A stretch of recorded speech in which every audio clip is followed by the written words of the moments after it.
اور جماعت کے ساتھ نماز پڑھنے کو جو قدم چلے تھے وہ پاؤں کی طرف کھڑے ہو جاتے ہیں۔ جب عذاب اس قبر میں اپنی گردن نکالتا ہے اور مردے تک پہنچنا چاہتا ہے، اگر وہ دائیں طرف سے آتا ہے تو اس کو نماز کہتی ہے کہ پرے ہٹ جا۔ خدا کی قسم، یہ شخص دنیا میں بہت مشقت اور مصیبت اٹھاتا رہا ہے، ابھی اسے آرام کرنے دو۔ پھر عذاب بائیں طرف سے آنا چاہتا ہے تو روزہ اسی طرح اس کو ہٹا دیتا ہے۔ پھر وہ سر کی طرف سے آنا چاہتا ہے تو تلاوت قرآن پاک اور ذکر الہی اس کو روک دیتے ہیں اور اسے کہتے ہیں ادھر تیرا راستہ نہیں ہے۔ غرض یہ کہ وہ جس طرف سے بھی آنا چاہتا ہے اس کو راستہ نہیں ملتا، لہٰذا وہ عذاب عاجز اور کمزور ہو کر واپس چلا جاتا ہے۔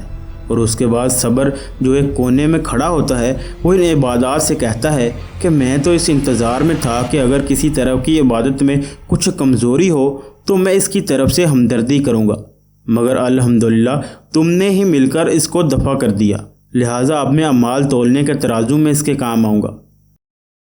پہلے دوستو، جب میت کو قبر میں دفنا کر اس کے ورثاء چلے جاتے ہیں تو قبر میں دو فرشتے جن کو منکر اور نکیر کہا جاتا ہے میت کے پاس آتے ہیں، جن کی آنکھیں بجلی کی طرح چمکتی ہیں اور آواز گرج کی طرح ہوتی ہے۔ ان کے دانت گائے کے سینگوں کی طرح باہر کو نکلے ہوتے ہیں، ان کے منہ سے آگ کی لپٹیں نکلتی ہیں، بال اتنے بڑے ہوتے ہیں کہ پاؤں تک لٹکے ہوتے ہیں، ان کے ایک کاندھے سے لے کر دوسرے کاندھے تک کا اتنا فاصلہ ہوتا ہے کہ کئی دن تک چل کر مسافت کو ختم کیا جا سکتا ہے، اور مہربانی اور نرمی ان کے پاس نہیں ہوتی، لیکن مومنوں کے ساتھ یہ سختی کا معاملہ نہیں کرتے۔ لیکن پھر بھی ایسی ڈراؤنی شکل و صورت کی ہیبت کم ہے کیا؟ پہلے دوستو، ان دونوں کے ہاتھ میں ایک بہت بڑا لوہے کا ہتھوڑا ہوتا ہے، اور اس ہتھوڑے کو اگر تمام دنیا کے جن اور انسان مل کر اٹھانا چاہیں تو اٹھانا تو درکنار، اس کو ہلا بھی نہیں سکتے۔ وہ آ کر مردے سے کہتے ہیں بیٹھ جا۔ مردہ ایک دم بیٹھ جاتا ہے اور کفن اس کے سر سے نیچے سرک جاتا ہے۔ وہ سوال کرتے ہیں تیرا رب کون ہے؟ تیرا دین کیا ہے؟ تیرا نبی کون ہے؟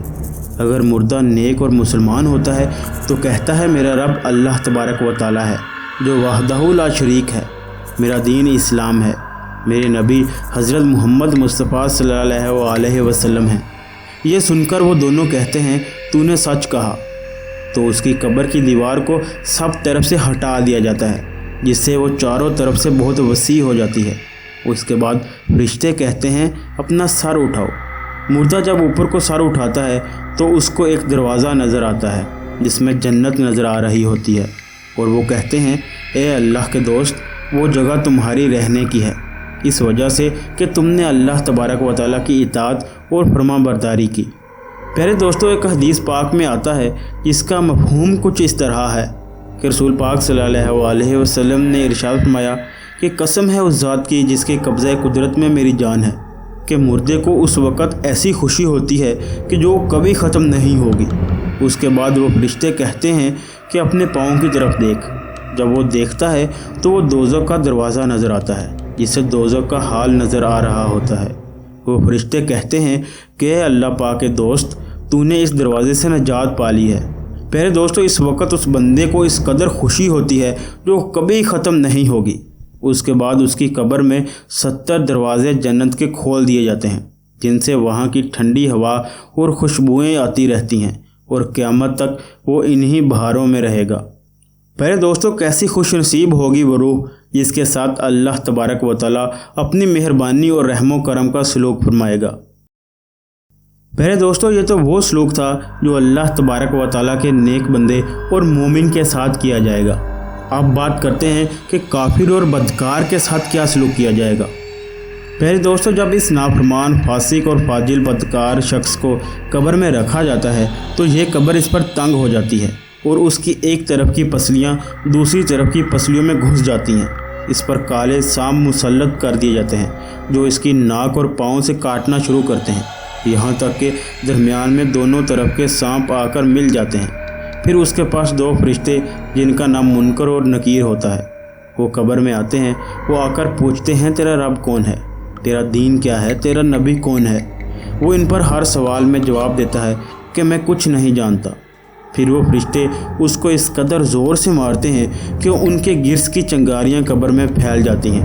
اس کے بعد وہ فرشتے اس کو کہتے ہیں کہ اوپر دیکھ۔ وہ اوپر کی طرف دیکھتا ہے تو جنت کا دروازہ نظر آتا ہے۔ جنت کے باغ و بہار وہاں سے اس کو نظر آتے ہیں۔ فرشتے اس نافرمان سے کہتے ہیں کہ اللہ پاک کے دشمن اور نافرمان، اگر دنیا میں تو اللہ تبارک و تعالیٰ کی اطاعت اور فرمان برداری کرتا تو یہ تیرا ٹھکانہ ہوتا۔ پیارے دوستو، ایک حدیث پاک کا مفہوم ہے کہ رسول پاک صلی اللہ علیہ وسلم نے فرمایا کہ قسم ہے اس ذات کی جس کے قبضہ قدرت میں میری جان ہے، کہ اس وقت اس شخص کو ایسی حسرت ہوتی ہے کہ اس جیسی حسرت پھر کبھی نہیں ہوگی۔ اس کے بعد پھر دوزخ کا دروازہ کھولا جاتا ہے اور وہ فرشتے کہتے ہیں کہ اللہ تبارک و تعالیٰ کے دشمن، یہ تیرا ٹھکانہ ہے، اس لیے کہ تو نے اللہ تبارک و تعالیٰ کی نافرمانی کی۔